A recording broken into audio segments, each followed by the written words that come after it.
Labdien!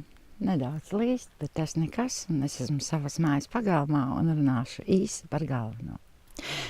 Šodien par tēmu viss, kas ir Dieva, ir arī tavs. Lūkas evaņģēlijas 15. nodaļa, plašāk pazīstamais stāsts par pazudušo dēlu. Un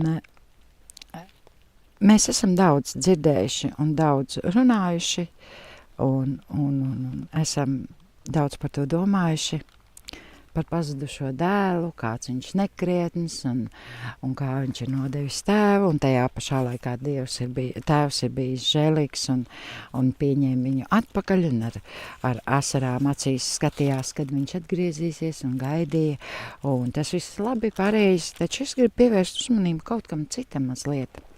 Lūkas evaņģēlijā Jēzus, kad stāsta šo līdzību, viņš stāsta par to, cik labs ir debesu tēvs. Un viena no lietām, ko es šeit ieraugu, un es ticu, ka ne tikai es, ir tā, ka Dievs meklē bērnus. Jā, kalpu viņam pietiek.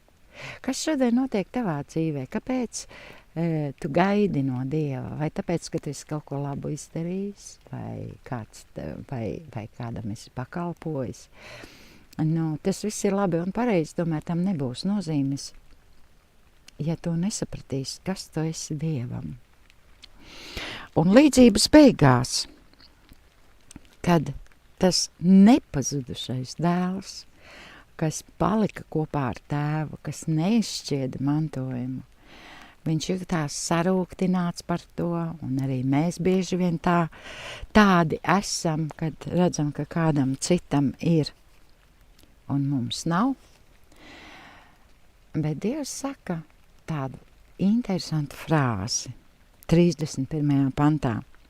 Dēls, tu aizvien esi pie manis, un viss, kas ir mans, ir arī tavs. Tas ir tā kā, ka Dievs saka, ok, tu centies, tu polies, bet esi mans bērns. Esi mans bērns. Mēs priekš Dievu nevaram izdarīt vairāk, kā mēs spējam. Jā, ja Dievs runā, ej, dari, un tu veiksi lielas lietas kopā ar Dievu. Bet viņš tajā pašā laikā saka, zini, ka tu esi mans bērns. Tu esi mans bērns, Dieva bērns, ar visām no tā izrietošajām sekām. Un mazi bērni, viņi taču neko nenopelna. Mēs viņus mīlam tādus, kādi viņi ir, ar visiem viņu stiķiem un niķiem.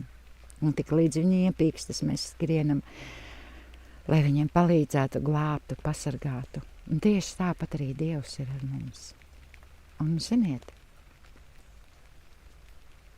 caur šo līdzību Dievs man runā un arī tev pietiek pulēties. Es tevi mīlu tādu, kāds tu esi. Beidz skriet. Tev ir sava kalpošana, ok, bet varbūt apstājies un pameklē manu vaigu.